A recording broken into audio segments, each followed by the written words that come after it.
sampah sembarangan.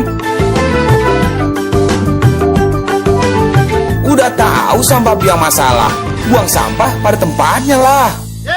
Iya ya, kalau bukan kita siapa lagi? Ayo kita buat Jakarta jadi bersih.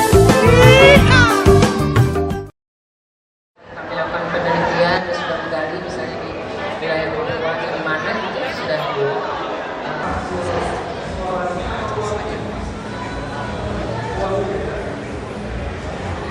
Selamat siang Bapak. Selamat siang Pak Ahok. Sudah datang. Kalau bisa kita buru-buru ya. Oke, mungkin satu pertanyaan. Jabatan dibagi oleh negara. Oke. Next, nah ini sekarang soal total Indonesia. Ini adalah wilayah produksi gas kami yang mensuplai. Iya. Pegawai kami itu 3.700 dan dari jumlah ini hanya 119 orang asing. Jadi selebihnya 3.500 sekian tuh lokal. Gitu. Jadi kalau orang bilang, oh ini perusahaan asing, enggak. Sebenarnya ini Banyak dikelola komponen lokal sepenuhnya semua, ya? oleh putra-putri Indonesia. Kalau blogger mau minta datanya bisa, Bu? Bisa. Bisa langsung ketemu Ibu nanti Bisa, ya? boleh. Oke, luar biasa. Dan sebetulnya persepsi-persepsi yang terbentuk memang salah satunya dari informasi media yang muncul ya. Dan dengan adanya keterbukaan dari pihak, katakanlah dari pihak Total, ini memberikan kesempatan juga pada para blogger yang memang ingin mengetahui persis seperti apa sih sebenarnya praktek migas oleh perusahaan-perusahaan asing yang selama ini konotasinya Perusahaannya dianggap merampas betul negatif eksplorasi tanpa batas gitu ya.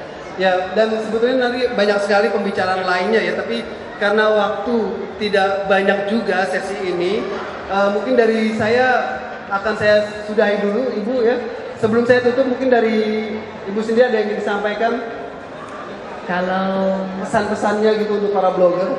untuk para blogger, saya memang sangat-sangat berharap bahwa setelah presentasi ini ada yang berdedikasi khusus membahas soal migas. Karena kami sangat butuh teman, kami butuh sahabat atau orang yang bisa dijadikan referensi selain kami ya. Karena kalau kami kan orang akan menunjuk bahwa ya ini saya rasa yang mendapat keuntungan bukan Total tapi masyarakat Indonesia supaya mendapat keterangan yang jelas dan benar. Jadi nggak gelap. Dan terima kasih banyak, saya akan akhiri dulu bincang-bincang kita pada sesi ini dan mudah-mudahan kita bisa mendapatkan informasi tambahan seputar dunia migas. Sekian dari saya, assalamualaikum warahmatullahi wabarakatuh. Selamat datang dulu kepada Bapak Ahok selaku Wakil Gubernur Jakarta yang sudah hadir bersama kita hari ini. Dan sekarang waktunya untuk quiz. Ibu Reda, mungkin Ibu Reda boleh di sini sebentar Ibu Reda untuk menjawab benar atau salah. Boleh memanggil moderator kita. Untuk moderator kita panggil Mas Iskandar Jet untuk maju ke depan lagi. Sama-sama Mas Iskandar Jet. Wah ini moderator kayak pada hari ini ya. Iya, betul sekali. Saya hari ini full time ini ya. Biasa loh ya. Oke, langsung saja untuk ngobrol-ngobrol dengan Bapak Wakil Gubernur kita tercinta. Oke, saya langsung panggilkan dengan hormat Bapak Basuki Cahayapurnama untuk bisa maju ke atas panggung, Pak. Tepuk tangan. Langsung aja kita mulai talkshow kita langsung mulai nonton Tepuk tangan. Ini dia Jakarta Miniatur Indonesia.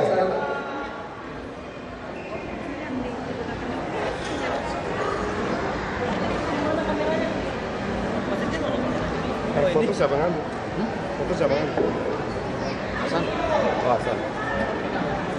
Baik teman-teman sekalian, kita berbahagia sekali pada kesempatan siang hari ini di hari terakhir Kompasianifa 2013. Pak Wakil Gubernur Basuki Cahayapurnama atau yang nanti kita panggil Pak Ahok aja langsung menyempatkan waktunya untuk bisa hadir. Saya yakin mungkin Pak Ahok juga pastinya selama menjabat sebagai orang nomor 2 di Jakarta mungkin nggak kenal libur kali Pak ya, nggak kenal sampai ini untuk bisa hadir di sini. Apa kabar Pak Ahok? Baik. Oke, pada kesempatan ini kita akan banyak bicara nih mumpung ada orang nomor 2 di Jakarta tentang yang kita alami sekarang ini. Pertama-tama mungkin saya ingin tanya tentang Pak Ahok sendiri ketika pertama kali pasti kalau saat mencalonkan memang sudah ada bayangan Pak ya untuk mengelola Jakarta. Tapi ketika pertama kali Bapak terpilih bersama Pak Jokowi, apa sih yang ada di benak Bapak terhadap Jakarta Pak? Ya, dari pertama kami diminta calon itu karena diharapkan kami bisa jadi model, jadi sebuah showcase.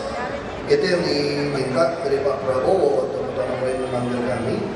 Karena ketika setelah pasca reformasi, kita ini kan terpecah-pecah, seperti lebih federal daripada negara federal sebetulnya.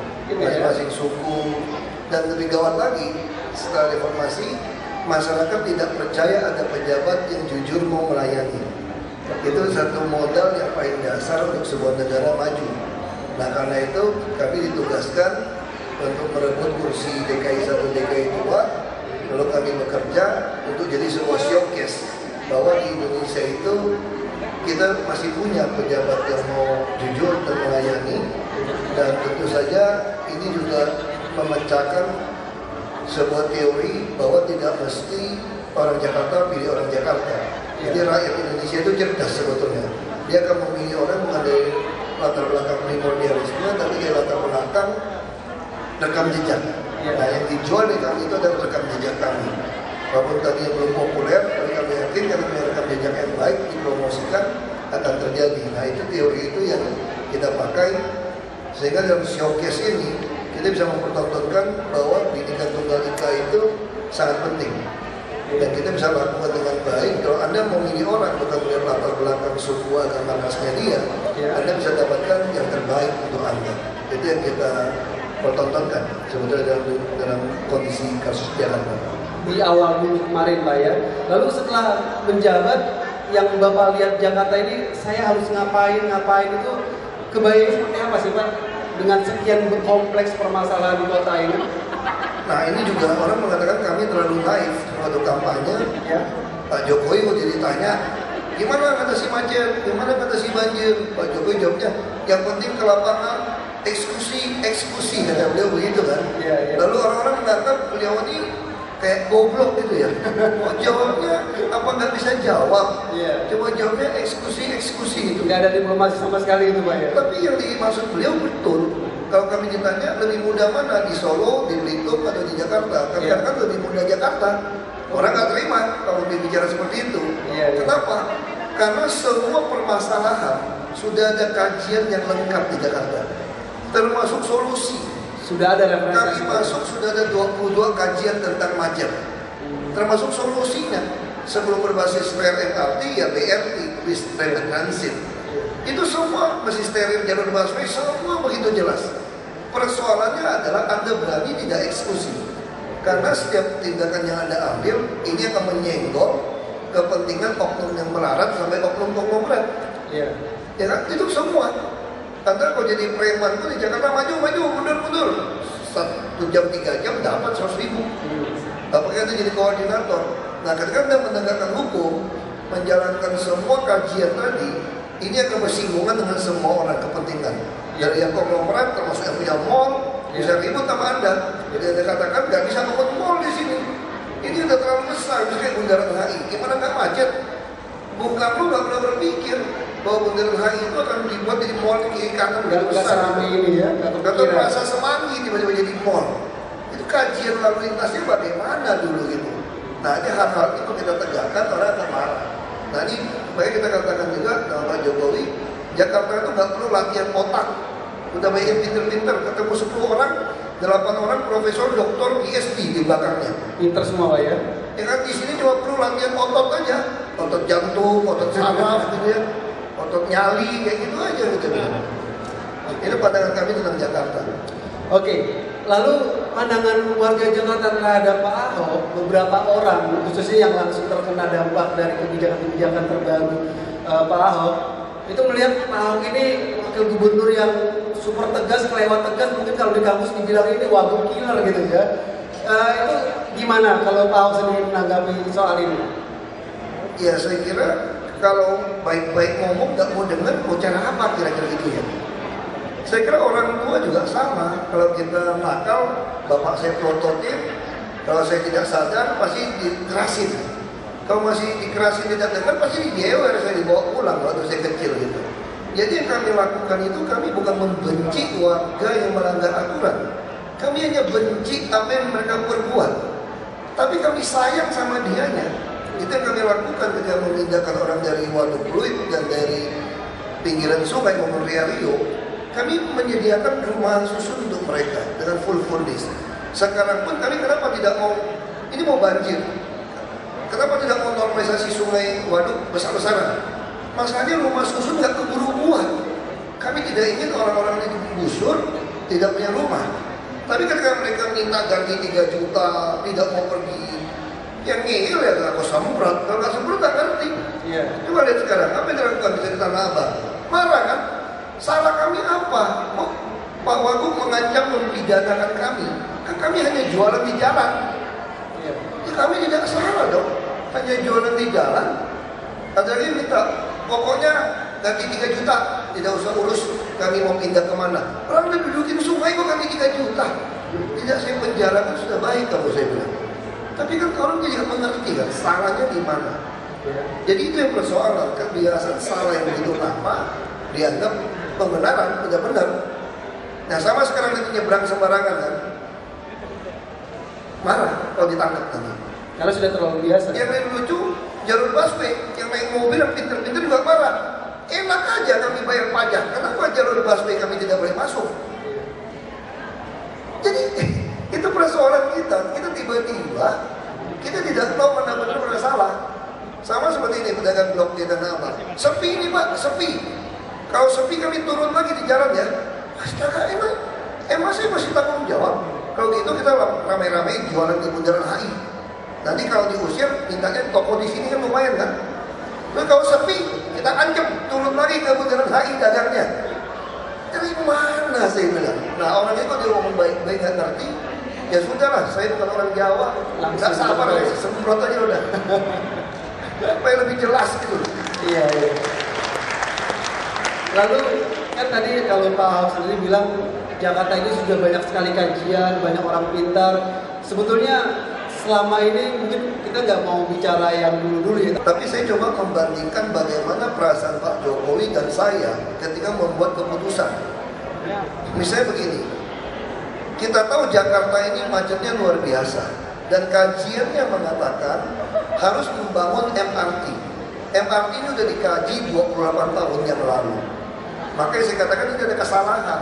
Dulu kalau kita mau beli kamera atau TV atau kulkas, kemana belinya yang murah? Ke Gelotok kan?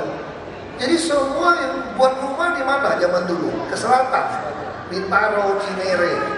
Sehingga kita berpikir yang membutuhkan MRT adalah selatan ke utara lebih dulu. Tapi itu cerita 28 tahun yang lalu, Bok, saya bilang. Sekarang perumahan bergesernya ke barat dan ke timur. Kajian yang ada hanya selatan ke utara. Timur barat belum ada. Nah kalau kita bangun, fungsinya ada nggak? Blok M bus juga sudah oke. Ini juga harus dibangun. Ya harus dibangun, walaupun salah, yang penting mulai. Tapi timur barat juga boleh tunggu. Harus dikaji. Tapi ini hutang. Kita bisa berdebat lagi. Itu pertama faktor. Faktor kedua, ini MRT ini setengah saja kita bangun, itu butuh 6 tahun. Paling cepat 5 tahun, 6 tahun kira-kira. Terus kereta api sudah ada.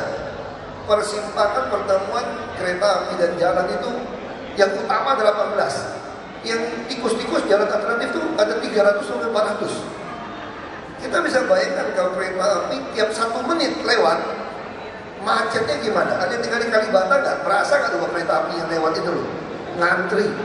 Nah ini mesti dibangun jalan layak dan terowongan, underpass sama flyover. Itu pertama. Yang kedua, yang ketiga, kita bicara membangun jalan layang untuk busway. Kenapa busway 15 koridor tidak selesai, hanya selesai 12 koridor? Karena 3 koridor itu celeduk segala macam itu layang semua.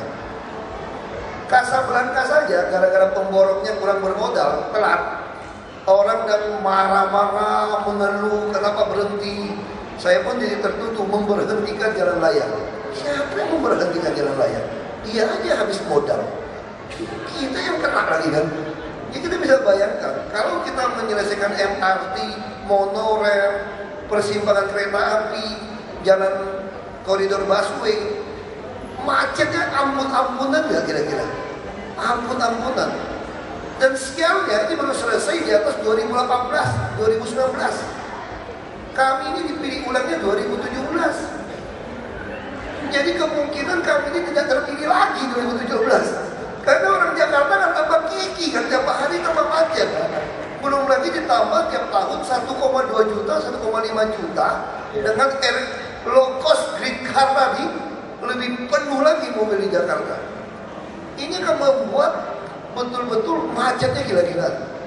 Makanya kami putuskan sikat saja satu jalur busway harus steril. Anda kalau tidak mau macet pindah ke jalur busway untuk wisata, untuk ambulan. Tetapi juga masalah, ya jangan sekarang dong, busnya belum ada. Toh pemilu kan April 2014, tinggal 6 bulan. Ngapain buru-buru? Nanti gara-gara kita keras-kerasan bikin steril busway tambah macet. Udah ngurangin jalan masih tambah macet kan? Bisa kalah partai kita. Nah ini kira-kira kita mau bergumul kan? Ada di situ Pak ya? Pasti kan secara orang politik. Nah beruntung Pak Jokowi mengatakan sama saya, ya sudah, tugas kita membereskan Jakarta. Kalau orang Jakarta salah paham tidak mau pilih kita lagi 2017, ya sudah, kita ikhlaskan saja. Yang penting pola transportasi makro ini sudah nggak bisa direm. Udah kita cadangkan, kalian mau maki-maki kami, mau kutukin kami, terserah. Pokoknya Jakarta mulai beresin ini transport. Jadi saya kira yang dulu mungkin gitu kan, mikirnya gitu, hitung-hitung lewat 5 tahun. Udah mau mulai nih, udah mau pemilihan lagi. Tunggu dulu deh.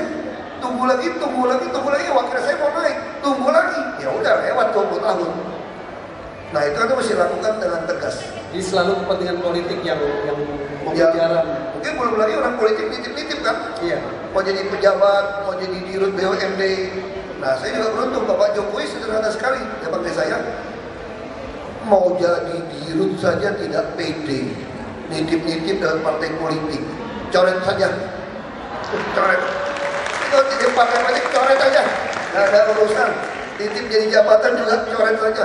Ya mau jadi pejabat dites aja. Kalau kamu memang mampu ya ikut. Nggak usah pakai partai politik bawa-bawa.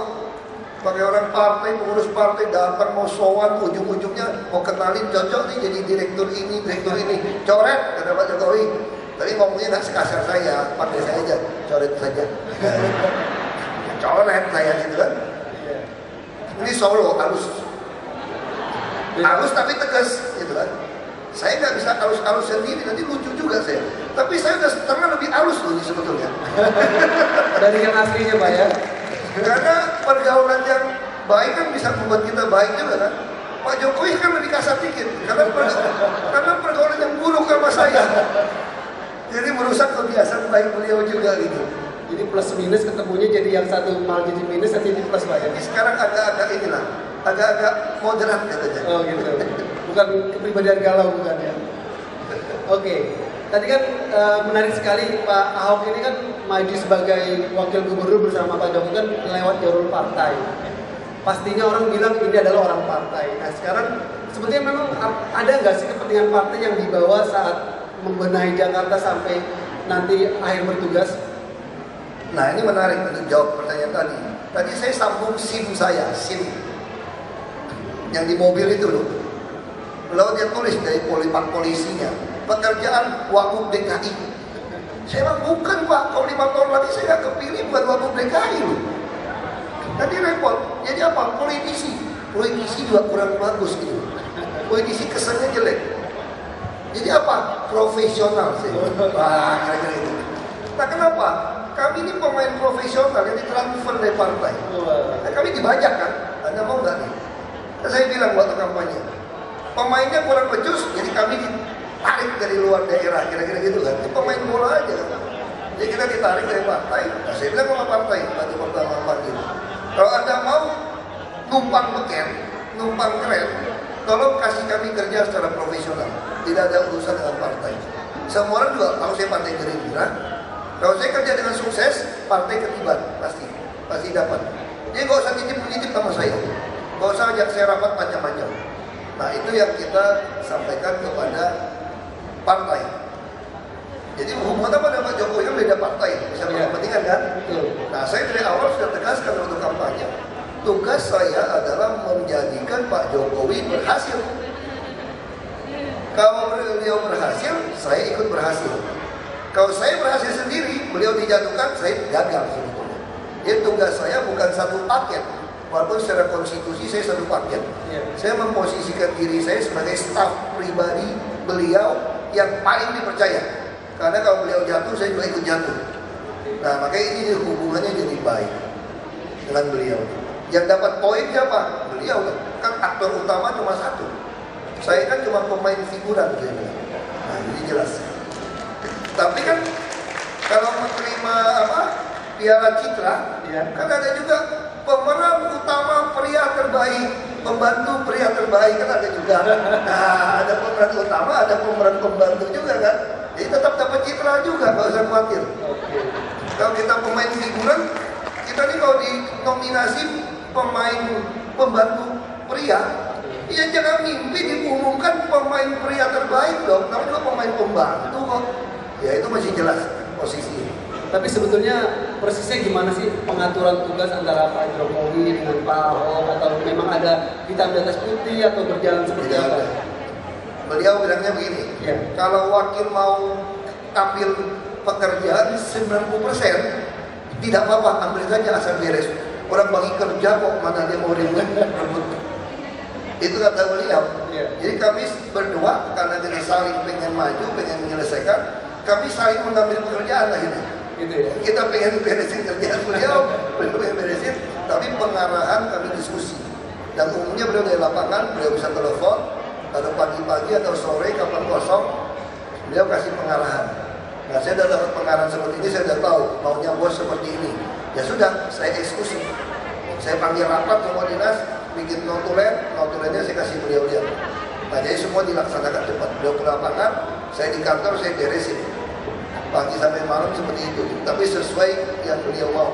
Kalau kira-kira saya ragu, saya telepon. Tapi umumnya saya sudah ngerti lah, tujuannya sama kok. Membuat menu otak, perut, dan dompet warga DKI ya sama. Apapun yang kamu lakukan itu aja. Otak, perut, dompet. Kita pikirin itu aja. Dia nggak mungkin tabrakan. Jadi kalau pikirin dompet saya, perut saya, otak saya, berantem pasti. Jadi kalau kita pikirin orang lain, pasti beres. Ketemu lah semua itu. Itu cara kerjasamanya. Nggak ada perjanjian hitam dan putih. Oke. Lalu ini kan yang pasti nggak mungkin dong Pak Jokowi, Pak Ahok di sini bekerja berdua saja mengurus Jakarta. Kan itu ada dinas, ada pegawai segala macam. Nah, bagaimana mengubah? Saya cuma ingin tanya secara mungkin Pak Ahok bisa cerita di Balai Kota itu perubahan yang terjadi seperti apa setelah dan sebelum dan setelah Pak Ahok menjabat di sana. Nah orang selalu berpikir seperti itu. Jakarta hutan belantara, PNS-nya akan melawan, PNS-nya susah diatur, itu salah.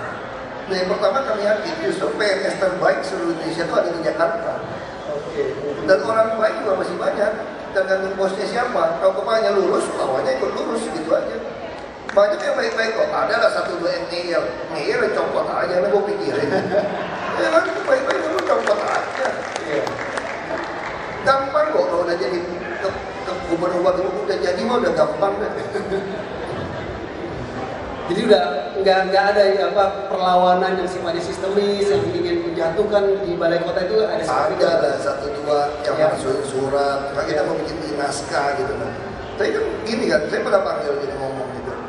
Saya bilang gak usah gertak-gertak kami lagi deh. Orang nyawa aja kami taruh, kok mau gertak gua apa lagi? Lu kalau lebih takut mati daripada saya, lu jangan macam-macam kira-kira gitu. Ya sedikit-sedikit preman boleh lah kalau ngomong-ngomong 2-4 orang gitu. Dia juga takut kalau dia udah korupsi kaya, dia lebih takut mati daripada kita. Ya kan? Jadi ini soal takut, semua orang takut mati kan? Tinggal dia lebih takut apa kita lebih takut? Ya udah kita gertak aja udah kan. Kalau dia lebih takut ya udah. Kita yang menang ya. Kayak ngadu kambing gitu loh, kayak motor itu loh kan. Dan siapa lebih takut kan? Yang ngeles duluan itu nggak boleh contoh sih. Kalau dengan anggota legislatif sendiri gimana Pak Ahok? Anggota legislatif juga baik-baik aja. Makan ketawa-ketawa aja. Baik nggak baiknya dia kalau ada maunya nggak mau putusin KPBD gitu kan. ditahan. Ini kereta mau ditahan ya, Senin saya mau ketemu nih. Mau tanya, kira-kira mau lu apa sih, kira-kira gitu ya. Kalau kamu macam-macam ngaku ya gak usah dibahas, kita pakai aja APBD tahun lalu. Saya kira kalau yang normal, yang apa ya, yang waras-waras masih dukung kok. Rakyat masa kamu dukung sih? Ya kan, emang agak kurang makan obat itu baru gak mau dukung. Oke, bicara soal Jakarta lagi nih Pak Ahok. Jakarta kan wilayahnya ya segitu-segitu aja ya, nggak bakal bertambah, malah mungkin berkurang dengan pengurusan pesisir pantai. Sebetulnya idealnya Jakarta ini muatnya berapa sih? Seperti apa sih kapasitasnya? Nah itu juga bisa berdebat. Banyak kajian bisa berdebat. Ya. Ada yang mengatakan Jakarta untuk 10 juta pun tidak cukup. Tapi ada kajian mengatakan Jakarta ini bisa 30 juta pun oke. Asal ada transportasi massal, ada sistem total yang tidak ada ini zero waste management gitu. Hari ini Jakarta kenapa salah? Karena tidak ada ducting, tidak ada pengolahan air limbah. Ya berantakan, tidak cukup untuk 30 juta orang tinggal. Nah, makanya kami mau ada reklamasi pulau, bangun Jakarta baru. Nah, uangnya itu kita harapkan bisa memperbaiki daratan yang rusak. Jakarta bisa 30 juta orang tinggal, makanya kita tidak mau ada kawasan kumuh. Seluruh Indonesia boleh tinggal Jakarta. Saya kasih KTP tidak apa-apa. Asal ada tinggalnya di apartemen, di rumah, di hotel, dan Jakarta semua boleh datang. Yang tidak boleh itu yang penghasilannya itu pas-pasan, kerja pas-pasan. Makanya semua pabrik kita mau dorong pindah ke Karawang aja, pindah mana-mana pindah aja.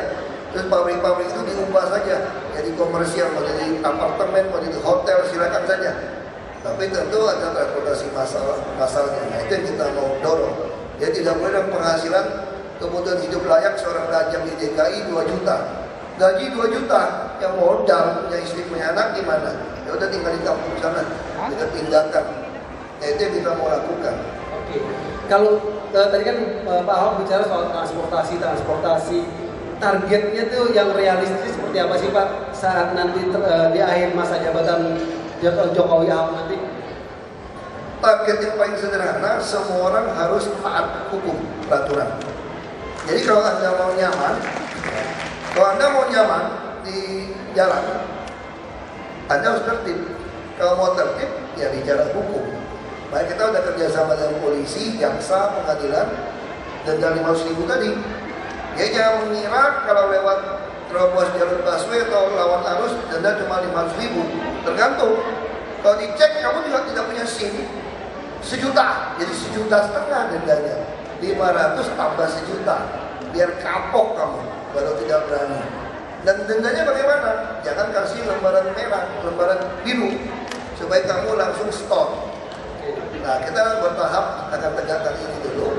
Ya Jakarta harus jadi nyaman, pedestriannya untuk trotoar harus bagus, dan tentu transportasi massal sebelum MRT, BRT harus beres, bus rapid transit. Termasuk ada bus tingkat untuk daerah sini supaya orang tidak banyak macet. Dari Blok M sampai sini ada bus tingkat gratis. Dari Kota Tua sampai Monas juga ada bus tingkat gratis sampai Pasar Baru. Termasuk dari sini ke Pasar Tanah Abang Blok G ada yang gratis. Nah yang Kuningan yang masalah Putar Kasablanka mentok bus tingkatnya. Nah itu lagi kita kaji. Tapi kalau untuk jalur koridor 1 ini selain ada Transjakarta, ada bus tingkat gratis. Jadi orang itu akan nyaman di Jakarta, akan merasa di tempat belanja yang enak, yang nyaman. Nah itu jembatan semua udah kita ukur, kalau Semanggi beres, yang Kasablanka yang masalah. Nah ini akan kita dorong. Terus ada pengolahan air limbahnya mulai beres. Sekarang baru 3%. Ya kita harapkan bisa mencapai hampir 100%, termasuk PAM. Semua orang Jakarta sudah dapat PDAM. Nah ini kita ingin lakukan.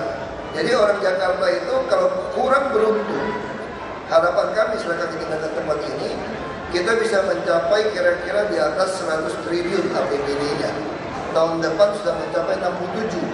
Kami masuk waktu itu hanya 48. Terus waktu perubahan sudah 51. Kita memaksakan pajak online, penghematan-penghematan dengan e-procurement, e-katalog kita belanja seperti itu, e-naskah, e-budgeting, e-musrembang semua, supaya semua orang bisa lihat. kita yakin juga bisa hemat banyak dan belanja langsung seperti ini. Lalu kami inginkan apa? Inginkan Jakarta itu jadi kota impian. Jadi orang yang jujur, yang mau kerja keras, yang kreatif, Datang ke Jakarta. dia bisa berhasil di Jakarta. Karena kita menyediakan semua. Anda sakit silakan, asal mau masuk ke puskesmas kelas 3, silakan ke puskesmas. Terus kami juga menyediakan pasar rakyat yang disewa harian. Kami tahun ini bangun 5, nanti Monas kami ingin di bawah tanahnya ada ruang pamer untuk produk-produk anak muda atau orang tua yang kreatif, tidak ada modal untuk nyewa seperti Grand Indonesia. Nah, dia dikasih gratis dulu 3 bulan di Monas. Nah, sehingga dengan transport yang murah, yang ada yang gratis, dengan jaminan pendidikan, kesehatan, dan perumahan, kami juga akan menyediakan, kami akan membangun kira-kira ya lebih dari 300.000 rumah susun. Disediakan, ini tidak dijual, tidak disewakan, hanya bayar uang retribusi. Kira-kira 5.000 sampai 12.000 per hari, Anda bisa tinggal. Jadi untuk orang yang belum beruntung, dia bisa tinggal di tengah kota Jakarta. Kami lagi lomba. Jadi pasar Minggu atasnya rumah susun, yang pakai lift, tapi itu yang kelas menengah. Pasar Rumput juga. Terus kereta api kami sudah kerjasama. Dan kereta api, tanda-tanda kereta api kami merahkan di bawah stasiun kereta api, bus itu juga rumah susun. Sehingga orang-orangnya akan tinggal di tengah-tengah kota, menghemat waktu dan menghemat uang. Itu dia berhasil, tentu jangan beli rumah yang di pinggiran-pinggiran. Jadi nanti akan terbalik. Orang yang kaya itu tinggalnya di pinggiran kota, gitu loh, naik mobil pribadi. Yang pas-pasan tinggal di apartemen rumah susun, kira-kira gitu. Dia pas-pasan. Kenapa? Nanti di rumah-rumah perumahan yang landed house, rumah-rumah biasa itu, Anda pasti PBB-nya mahal. Nah, kalau mau PBB-nya murah, Anda tinggal di rumah susun atau apartemen sederhana. Ini untuk berbagi. Nah, itu konsep yang dilakukan. Termasuk bantuan modal. Kami telah membuat BUMD jaminan kredit daerah. Karena banyak bank mau nyalurkan kredit, tidak ada jaminan. Nah, kami harus jamin. Jadi gimana jaminnya? Tidak ada agunan. Kan Anda jualan di pasar kami. Kalau Anda tidak bayar, ya saya usir dari pasar saya. Bukan melanggar HAM, Anda yang ngeyel kan? Nah, kita bayangkan, kalau kita 1 triliun saja bantuan modal kerja 5 juta rupiah, kita bantu 200.000 orang. Kalau dia kembalikan dengan kerjasama Sistem Syariah, kami DKI Sistem Syariah, kita kerjasama dengan Mandiri juga, ini akan tahun depan 1 triliun akan membantu 600.000 pedagang. Apalagi kalau seluruh perbankan bantu 10 triliun, ini 6 juta lah. Orang bisa dapatkan modal kalau cuma 5 juta, itu dengan kami saja. Jadi kita sangat yakin Jakarta akan menjadi impian orang, semua orang ingin datang, tapi bukan ngadu nasib seperti sekarang, nekat datang jadi preman di pasar, jualin jalan jadi PKL, bukan. Anda datang karena Anda kreatif, Anda ingin mempertontonkan produk Anda. Jadi ini akan merubah konsep tentang Indonesia kita. Jadi Jakarta inilah, Anda mau berhasil ya ke kota besar gitu kan. Mau mancing ikan yang besar, ya ke samudra, jangan di kali gitu loh. Di kali ikannya kecil. Nah itu yang akan kita lakukan, tapi keadilan ini kita wujudkan. Jadi semakin Jakarta bagus dan teratur, semakin banyak orang datang, pasal nggak masalah gitu ya. Asal jangan tinggal di pinggiran sungai. Oke, kita isikan. Kalau Anda tinggal di Grand Indonesia, wah takkan tiap malam nggak apa-apa. Kalau mau tinggal di Grand Indonesia, boleh. Oke, saya pikir meskipun saya moderator dan juga orang Betawi, tapi nggak mungkin saya yang bertanya sendiri di sini. Dan teman-teman blogger pasti sudah nunggu pengen bertanya langsung ke Pak Ahok. Saya buka untuk 3 penanya aja dulu. Yang di paling pinggir sini, lalu yang pakai kaos putih, sama yang sini deh, kan, yang belakangnya. Ya silakan mungkin langsung yang di sini. Nama, 1 pertanyaan, to the point Pak ya. Selamat siang Pak Ahok. Saya tinggal di Mayasari. Udah pasti tahu kalau saya tinggal di Mayasari. Di Mayasari Bakti Cililitan. Ya ini bukan bicara politik. Nama siapa Pak? Gideon Ginting Pak. Ginting. Okay. Nah, saya kemarin saya apresiasi kepemimpinan Bapak khususnya Lurah Cililitan. Bilang KTP saya setengah 8 orang kelurahan udah ada Pak. Langsung selesai. Nah itu yang saya apresiasi. Nah Saya 87 udah tinggal di Cililitan, saya dari Brastagi, dan sekarang saya merasakan kenyamanan ketika era kepemimpinan Pak Jokowi dan Pak Ahok. Kenapa saya bilang begitu? Dulu di Cililitan, zaman terminal Cililitan, saya premannya di sana, Pak. Tapi sekarang saya bisa enjoy tinggal di Cililitan. Karena apa? Nggak ada, ya mungkin karena lurahnya juga baik, polisinya, camatnya baik di sana. Sedikit pertanyaan saya, Pak. Nanti kalau ada mobil murah, Bapak dukung lagi nggak, Pak? Karena saya lihat ini mobil murah ini udah berseluruhan juga di Cililitan saya lihat. Nah, saran saya sama Bapak, ya tolonglah kerjasama dengan pusat supaya nanti, karena saya lihat wacana mobil murah lagi 2014 keluar. Apapun solusi yang Bapak tawarkan, macet bagaimanapun, kalau ada mobil murah itu omong kosong, nonsen, Pak. Apalagi tahun 86 masih banyak saya lihat mikrolet, Pak. Khususnya Gandaria Cililitan. Harusnya 86-90 itu sudah dibuang ke sana. Yang baru-baru supaya tidak macet, Pak. Itu solusinya menurut pandangan saya. Terima kasih, Pak. Oke, dari Pak Ginting soal mobil murah nih Pak Ahok. Oke, kita tahan dulu. Yang di tengah ini silakan, namanya Pak. Terima kasih. Saya Nurul Terbit, saya juga profesional. Saya urban juga, Pak, merantau ke Jakarta dari tahun 84, 86 pindah ke Bekasi. Setiap hari saya menggunakan transportasi massal perkotaan.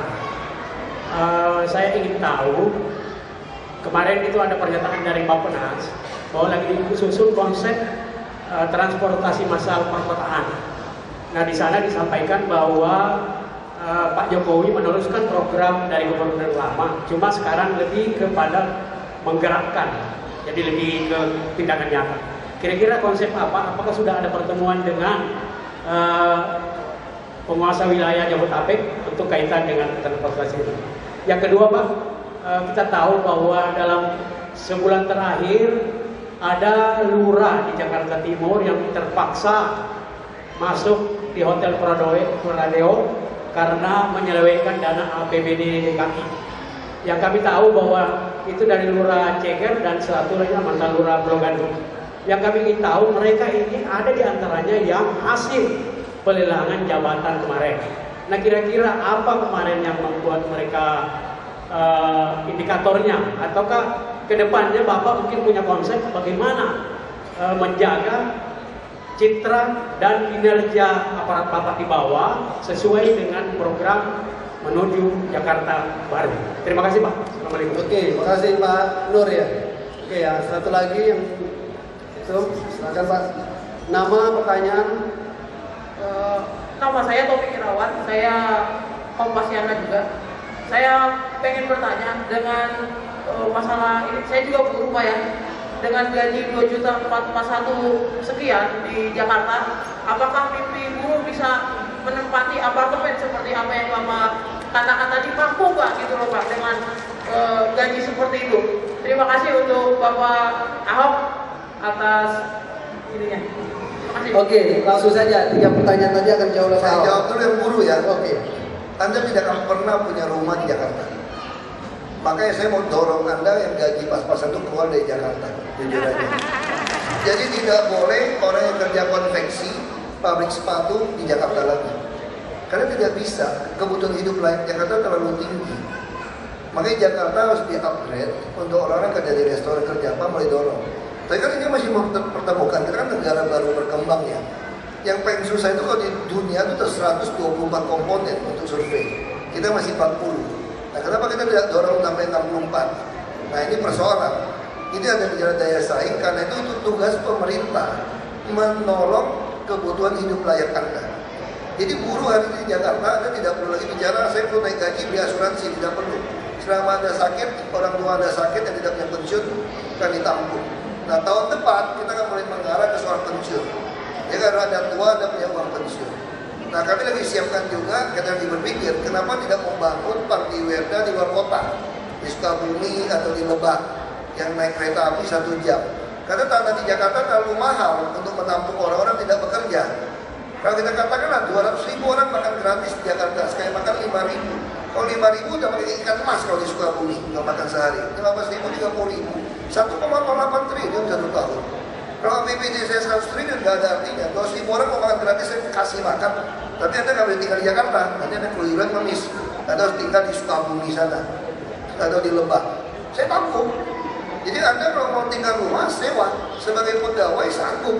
Satu keluarga rumah ukuran 30 meter persegi, seharga 12.000 per hari, Anda sudah sanggup. Bayar air hanya 5.500, bayar listrik baik katakan 200.000, Anda bisa. Kalau Anda tidak sanggup untuk bayar sekolah, kami kasih tabungan. KJP itu kalau Jakarta Pintar itu tabungan Monas dari Bank DKI. Kita akan kontrol Anda seperti itu. Jadi itu kita mohon maaf, Jakarta tidak diperuntukkan untuk orang yang gaji pas-pasan sebetulnya, untuk KHL. Nah ini mesti kita dorong. Tapi yang jadi masalah juga orang kerja di sini, restoran kan tidak ada tip, ada apa-apa. Transportnya yang mahal, nah kami mau dorong transport ditekan. Ya, dan itu naik seperti sekarang. Kalau Kopami kopanya bagus, dia perbaiki. Anda naik Kopami kopanya masih terdesak ke perumahan. Jadi untuk jawab pertanyaan tadi, Bapak tadi mengatakan mikrolet semua akan hilang. Masih dia hilang. Karena Kopami kopanya kecil-kecilnya akan main di perumahan. Begitu Anda bayar 6.000 pakai AC, turun di Transjakarta gratis, tidak bayar lagi. Kami tanggung untuk itu.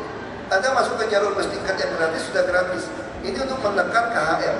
Termasuk rumah-rumah susun yang kali pakai lift tinggal di tengah kota. Tapi kalau ada over sewa atau jual, selama ini kan bisa dijual, disewakan. Itu yang membuat rumah-rumah susun tidak pernah cukup. Kalau Anda lakukan sekarang, saya penjarakan Anda 6 tahun. Anda mau bilang saya kasar, mau apa terserah.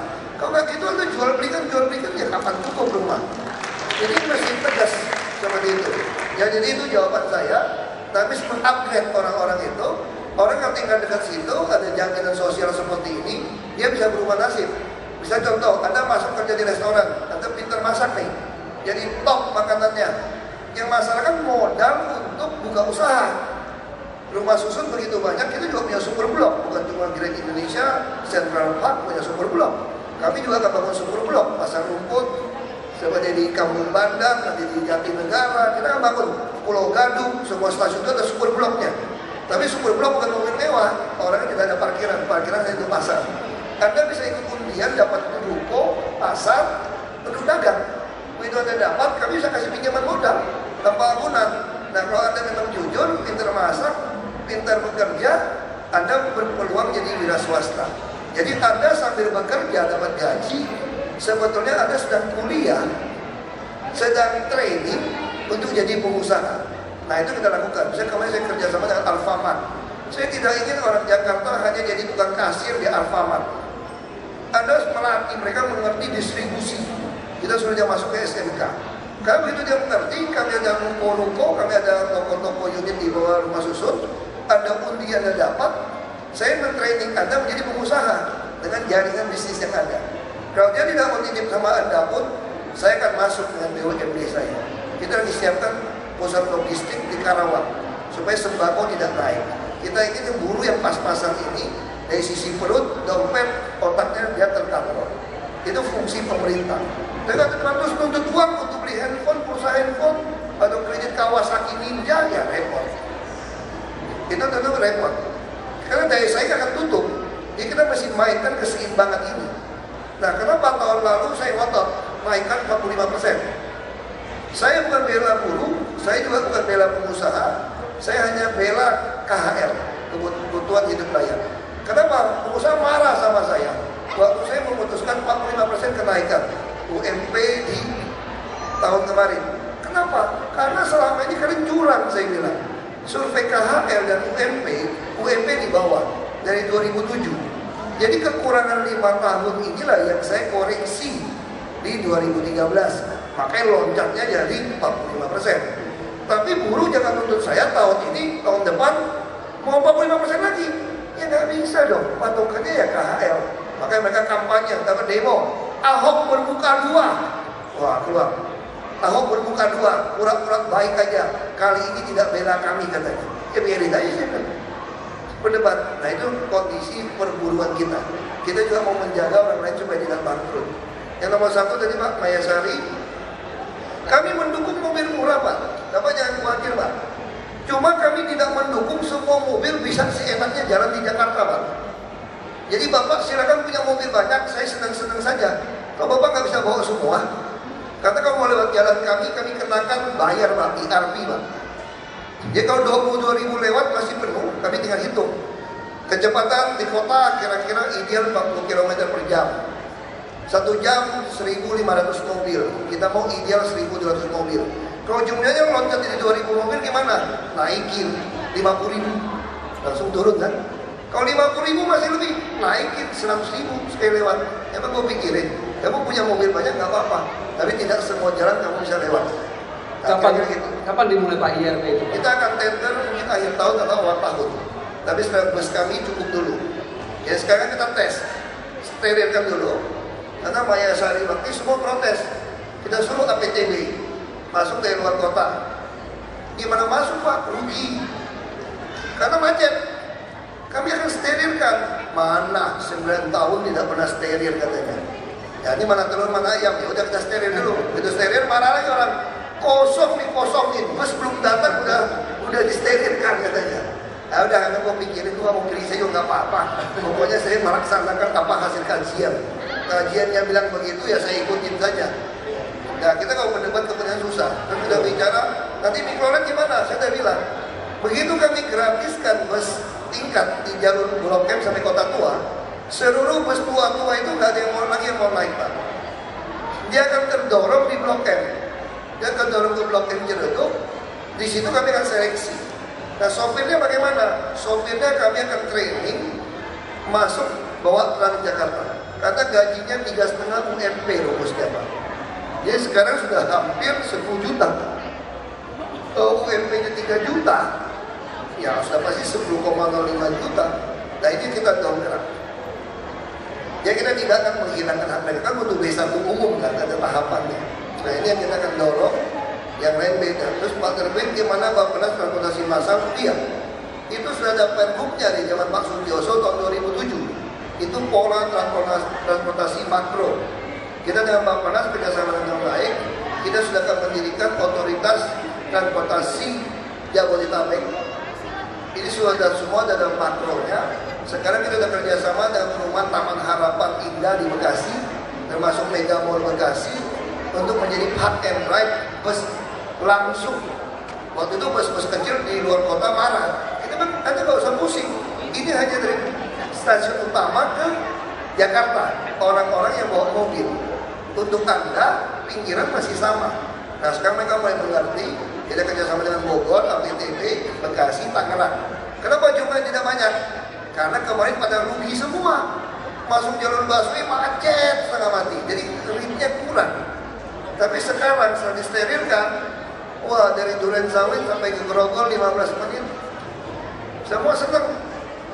Kami dalam seminggu, penumpang Transjakarta kami telah melonjak hampir 50.000 masuk 1.000 lebih datanya. Saya lupa deh. Orang pindah. Bahkan kemarin minggu lalu saya makan sama satu bos CEO di perusahaan TBK. Dia bilang kalau dia lagi mau ke kota, ada urusan kantor, dia dari Sudirman Tamrin itu bos naik Transjakarta. Hanya 10 menit sampai katanya. Lebih cepat.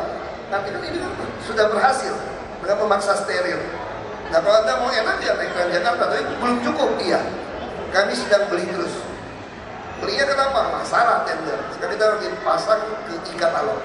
Nah kami yakin ini akan makin lama makin baik Jakarta sebetulnya. Kami sangat yakin seperti itu Pak. Jadi saya kira kerjasama pasti. Lurah gimana ini? Yang masuk kui. Kita udah bicara. Kita bicara lurah bisa agak panjang. Gimana hasil seleksi? Betul hasil seleksi. Hasil seleksi yang bagus cuma 20% Pak. Ini fakta. Jadi paksa kita buat kategori lebih banyak. Yang pas-pasan juga kita harap yang bagus bisa mempengaruhi dia untuk ikut jadi baik. Tetapi fakta kelurahan itu begini Pak, aparat kita itu suka mencari dosa lama gitu Pak. Itu yang membuat sebuah persoalan baru kepada pejabat-pejabat yang mau bertobat. Belum lagi LSM tanda kutip itu ya, LSM tanda kutip, wartawan tanda kutip. Sekarang APBD dibuka sampai lembar ketiga. Jadi langsung ketahuan, dulu kok ada anggaran ini ya, kamu pakai kemana gitu. Nah itu jadi ajang pemberasan. Nah ajang pemberasan dia kan terus cari dana tutupin. Makanya saya bilang mesti lakukan perlawanan. Jadi bangsa ini ada satu salah, tidak mau belajar zaman Nelson Mandela yang pakai batik terus. Jadi semua dosa lama ya sudah diampuni saja gitu kan. Jangan irilah sama orang yang dulu, nasib dia gitu. Tapi ke depan ini tidak boleh lagi. Kalau tidak terus diperas. Yang non-budgetan gimana? Ada kegiatan kampung gimana? Kita anggarkan. Tapi untuk nyetor gimana? Kan tidak mungkin dianggarkan. Nyuri lagi. Ya ditangkap melulu. Makanya saya bilang sama para aparat, tolonglah ada rekonsiliasi. Supaya orang-orang desa, kades, camat yang mau bertobat itu bisa selesai. Emangnya kalian juga bersih, kira-kira gitu kan? Kalau tidak percaya, ya mari kita buktikan harta kamu, biaya hidup kamu, dan pajak yang kamu bayar kira-kira sesuai atau tidak. Kalau tidak sesuai, ini ada undang-undangnya nomor 7 tahun 2006, hasil ratifikasi konvensi PBB melawan korupsi. Kalau kelebihan uang kamu tidak bisa dibuktikan, ya disita buat negara. Nah, mari kita rekonsiliasi, karena tidak ada orang bersih di Republik ini. Ada maling karena kebutuhan, ada maling karena serakah, ada maling karena ya macam-macam. Ada maling terpaksa, atasannya paksa, kalau dia nggak ikut dipecat gimana? Nah, mari kita rekonsiliasi. Nah, ini yang tidak pernah kita mau lakukan. Jadi sekali lagi Kamadura kami sedang evaluasi Pak, mulai Desember ini. Sayangnya itu bapak-bapak nggak bisa kami tarik jadi lurah Pak. Semua masih pakai golongan-golongan Pak. Nah, rancangan undang-undang aparatur sipil negara yang saya ikut buat di Komisi 2 DPR RI itu belum mau dibahas dari pemerintah. Karena itu akan memotong sistem golongan untuk pangkat. BUMN sudah lakukan, tapi untuk pejabat belum. Nah, itu juga satu masalah. Tapi kami sangat yakin dengan SDM di DKI, mereka semua pada dasar itu lebih banyak yang mau membantu, mau melayani sekarang. Karena orang gampang lapor kepada kami kan. Nah, yang macam-macam yang tidak mau bertobat itu biasanya sudah terlalu kaya, udah gak tahan. Ngapain lu perintah-perintah gua? Berhenti juga gak apa-apa, gua udah kaya ini. Ya udah keluar aja lu, masih banyak yang mau kerja. Dia bilang. Nah, itu seperti itu terjadi. Oke, menarik sekali diskusi kita. Saya pikir tidak akan ada habisnya kita bicara soal Jakarta. Tapi sayang waktu kita juga tidak banyak karena masih ada mata acara lain yang harus memakai panggung ini. Dan mungkin sebagai penutup, Pak Ahok, apa yang ingin Pak Ahok sampaikan kepada masyarakat Jakarta dan juga masyarakat Indonesia? Mungkin dalam kapasitas sebagai... Sebelum ke situ saya sampaikan dulu, mau belajar politik kan Kompasiana kan? Ya. Yang saya lakukan tadi itu politik. Jawabnya panjang supaya yang lain gak ada kesempatan nanya lagi, waktunya habis.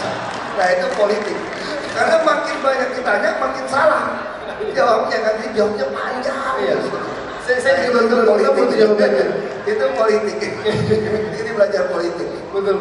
Nah, tentu kita harapkan sebagai bangsa Indonesia, saya pernah diundang ke Amerika waktu konvensi Obama jadi presiden. Saya beruntung dipilih. Saya bertemu dengan senatornya. Dia tanyanya begini, kamu Indonesia gimana? Sejahterakan rakyatmu gitu kan, kita ngomong. Terus saya bilang, kita akan membuat sistem jaminan sosial nasional. Sudah ada undang-undang nomor 40 tahun 2004. Jadi orang sampai lahir sampai mati kita urus. Tidak mati ada pensiun. Mau berapa katanya? Saya bilang pensiun di Indonesia $0,5 cukup. Ya kira-kira $150 sebulan. Kaget dia. Marah-marah dia, si senatornya. Biasa Republikan, agak sombong, agak kesal, kaya. Lalu saya bilang begini, kalau orang Amerika gajinya $100 sehari, kaya apa miskin? Sopir truk kaya 5.000 katanya. Yang senior $100 3.000 kan tukang cuci piring juga dapat katanya. Nah, itu persoalan bangsa kamu dan bangsa saya. Kalau bangsa kami di kampung saya apalagi, kalau punya gaji $100 tiap bulan, kredit motor. Ya, dia bisa mancing, berkebun, dia berani kredit motor. Jadi kalau bangsa kami punya 5.000 aja uang untuk orang tua pensiun, kopi, beli kue, harga dirinya naik, umur lebih panjang. Itu aja nggak terima. Bagaimana demokrasi? Tenang dulu saya bilang. Jadi saya mau sampaikan. Saya mau tanya, kalau Amerika itu, kalau Obama itu Muslim, kira-kira kalian pilih dia nggak jadi presiden? Dia nggak bisa jawab. Kalau begitu, kamu mesti belajar demokrasi sama orang kampung saya, Belitung Timur. 93% Muslim, pilih Ahok turunan Cina dan Kristen jadi bupati. Jadi kita lebih bingung dari kamu. Wah, ini masuk ke ideologi. Jadi saya perlu sampaikan. Katanya burung Garuda Pancasila kita nyontek burung elang Amerika. Wah, ini kira-kira debatnya, dia isu kan gitu. Dia nggak ngomong, dia isu gitu. Saya bilang, nanti dulu. Saya nggak mau berdebat, soalnya Anda duluan merdeka, saya susah. Bisa saja terinspirasi oleh burung elang Anda, kita ciptakan burung elang yang wayang. Bisa, saya nggak mau berdebat. Tetapi saya mau berdebat begini. Sebetulnya bangsa Amerika kurang gentleman, saya bilang. Dia kaget. Kurang ajar ya orang. Dari Indonesia kok kurang ajar. Coba, saya bilang, lihat. Pita Ibrul Mus Unum, Pita Bhinneka Tunggal Ika, itu bahasa Latin. Kalau kita kan bahasa Sanskerta. Itu ditaruh di mana? Di paru, di piknya elang. Digigit. Di Amerika kan? Artinya kalau burung elang kamu lapar, pitanya mesti dibuang. Kok makan? Nah, Anda ini pragmatis bicara Bhinneka Tunggal Ika. Kalau bangsa kami beda, kita pegang pita itu. Sama anak muda kalau di tempat kami bilang, gue bingung nih, pegangan kalau bingung gitu. Nah, kira-kira gitu kan? Jadi kamu bayangin, kalau burung Garuda Pancasila tidak ada pegangan, goyang bingung dia. Makanya kalau saya bilang, kalau kita pegang Bhinneka Tunggal Ika dengan baik, kita akan kalahkan elang Amerika dengan burung Garuda kita. Wah, itu saya sampaikan itu. Itu pesan terakhir Pak. Itu pesan terakhir itu. Kita